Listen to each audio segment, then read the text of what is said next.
साथियों, जय हिंद, जय भारत। मैं मोहम्मद सलीम मलिक भारती आज एक बार फिर आप लोगों के बीच किसानों की समस्याओं को लेकर लाइव आ रहा हूं। जैसा कि आप लोग को मालूम है, कल हरियाणा करनाल में किस तरह से एसडीएम निहत्थे गरीब मजलूम किसानों के ऊपर लाठीचार्ज का आर्डर देता है। जिस तरह से जनरल डायर तमाम भारतीयों को गोलियों से भूनने का आदेश दे देता है, उसी तरह से कल करनाल का एसडीएम तमाम किसान मजदूर गरीब मजलूमों पर लाठीचार्ज करने का आदेश देता है।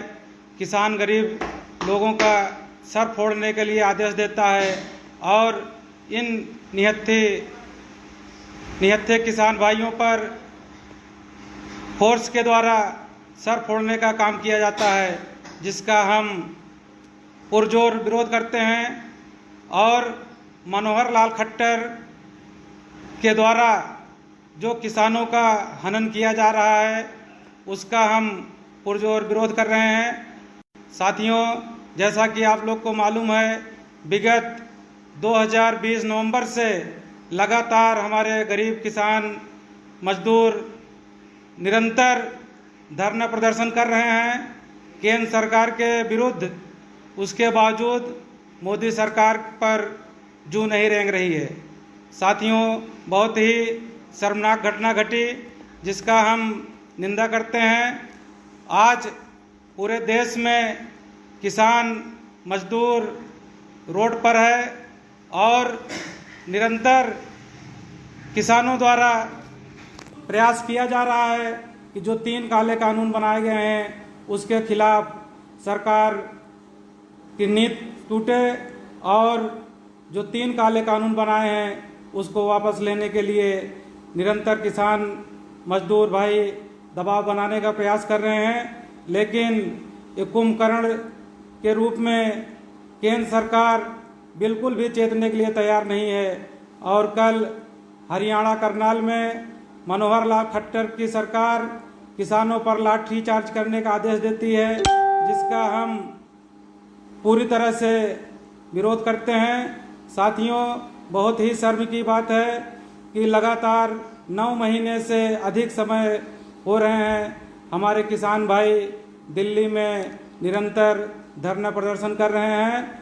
इसके बावजूद केंद्र सरकार की आंखें नहीं खुल रही हैं और तमाम गरीब किसान मजदूरों का शोषण करने के लिए जो 3 काले कानून बनाए हैं उसको वापस करने का काम नहीं कर रही है। जिस तरह से अंग्रेजों ने देश लूटने का काम किया, उसी तरह से आज केंद्र सरकार भी नीतियों को अपना रही है। आप देख रहे हैं कि डीजल और पेट्रोल का दाम जिस तरह से आसमान छू रहा है, उसी तरह से अगर 3 काले कानून वापस नहीं होते हैं तो हमारे आपके बीच में गरीब किसान मजदूर खाने के लिए लाले पड़ेंगे। उनको खाने के लिए अनाज नहीं उपलब्ध हो पाएगा। आज आप देख रहे हैं, उदाहरण आपके सामने है कि जब तेल महंगे दामों पर आया करता था, उस समय 60-65 रुपये लीटर पेट्रोल, 55 रुपये 54 रुपये लीटर डीजल हुआ करता था। लेकिन आज कच्चे तेल के दाम घटने के बावजूद भी डीजल 100 के पार, पेट्रोल भी 100 के पार बिक रहा है। हमारे मजदूर किसान मजबूरी में जो पैसा बचा करके उनको घर चलाने के लिए काम होना चाहिए, वही पैसा आज डीजल और पेट्रोल में खर्च हो रहा है। किराया निरंतर बढ़ता जा रहा है, लोगों को सुविधाएं घटती जा रही हैं। इन सभी कारणों को देखने के बावजूद भी हम तमाम युवा किसान मजदूर युवाओं से आह्वान करते हैं कि आप लोग सड़कों पर आकर के केंद्र सरकार का विरोध करने का काम करें। अन्यथा जिस तरह से केंद्र सरकार पूरा देश बेचने पर तुली है, वो दिन दूर नहीं जब हम तमाम युवाओं के हाथ में कटोरा होगा और हमें आपको रोजगार भी मुहैया नहीं हो पाएगा, हम आपको खाने के लाले पड़ेंगे। इसलिए हम तमाम युवाओं से आह्वान करते हैं कि साथियों, एकजुट होकर के आप लोग विरोध करिए पूरा देश लगातार बेचने का प्रयास किया जा रहा है।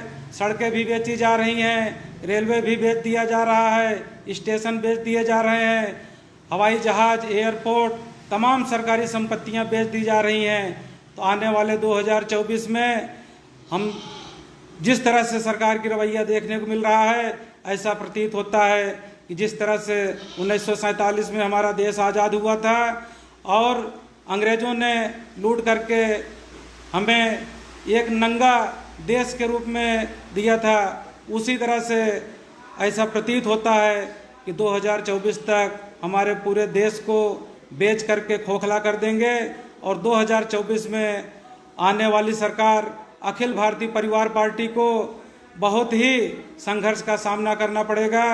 जिस तरह से 1947 में देश की आज़ादी के समय पे हमारे देश में कोई भी सुविधा नहीं हुआ करती थी, सुई से लेकर के जहाज तक बनाने पड़े थे, उसी तरह से ऐसा प्रतीत हो रहा है साथियों कि आने वाले 2024 तक केंद्र सरकार सारी संपत्तियां बेच देगी और हम फिर से एक नई शुरुआत करने के लिए विवश होंगे और हमारा देश जो है गरीबी में जीने के लिए विवश किया जा रहा है।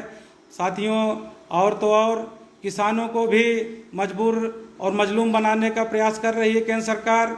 आज इन्हीं मजलूमियत को ख़त्म करने के लिए पूरे देश का किसान लगातार 9 महीने से अधिक समय हो गए दिल्ली में धरना प्रदर्शन कर रही है और कल हरियाणा में करनाल में किसानों ने आंदोलन करने का प्रयास किया, मनोहर लाल खट्टर के कार्यक्रम का विरोध किया।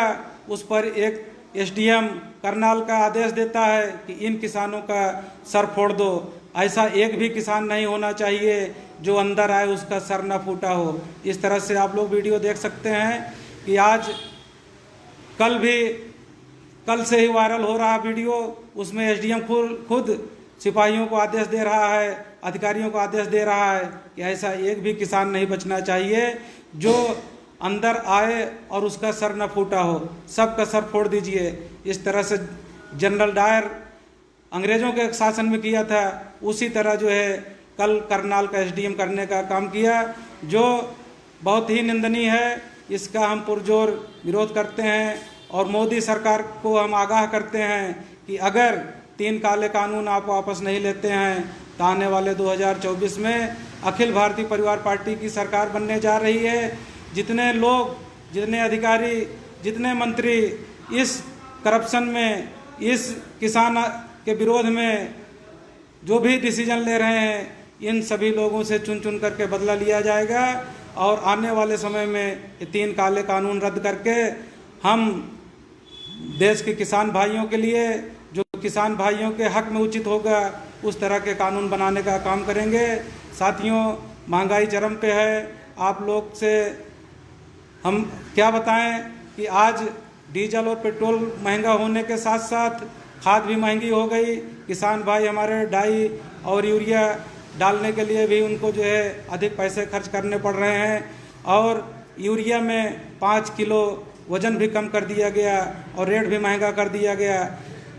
रसोई गैस उस ज़माने में जब 395 रुपये हुआ करती थी, स्मृति ईरानी, राजनाथ सिंह, ये लोग जंतर मंतर पर गैस सिलेंडर और सब्जियों को लेकर के मीडिया के सामने प्रदर्शन करते थे कि रसोई गैस इतनी महंगी हो गई है कि आज जो है हमारे गृहिणी गैस भराने के लिए पैसे उनके पास नहीं हैं, जबकि मात्र 20 रुपये गैस महंगी होने पर ये लोग जो है प्रदर्शन किए थे।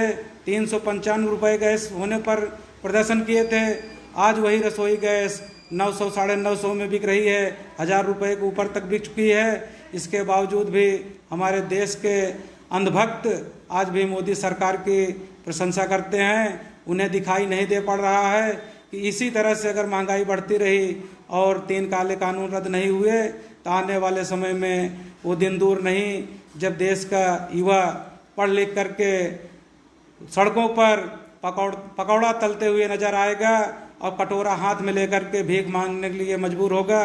इन्हीं सब शब्दों के साथ मैं मोदी सरकार का विरोध करते हुए मैं तमाम किसान भाई से आग्रह करते हैं कि आप लोग अहिंसा का पालन करते हुए जिस तरह से पिछले 9 महीने से आप लोगों ने धरना प्रदर्शन किया, उसी अहिंसा का पालन करते हुए आगे भी आप लोग प्रयास करते रहिए। पूरा अखिल भारतीय परिवार पार्टी आपके साथ है। मैं आप लोगों को आश्वासन देता हूं कि अखिल भारतीय परिवार पार्टी की तरफ से धन मन तन से मैं आपके साथ हूं। पूरा परिवार, पूरा अखिल भारतीय परिवार पार्टी आपके साथ है। इन्हीं सब शब्दों के साथ जय हिंद, जय भारत।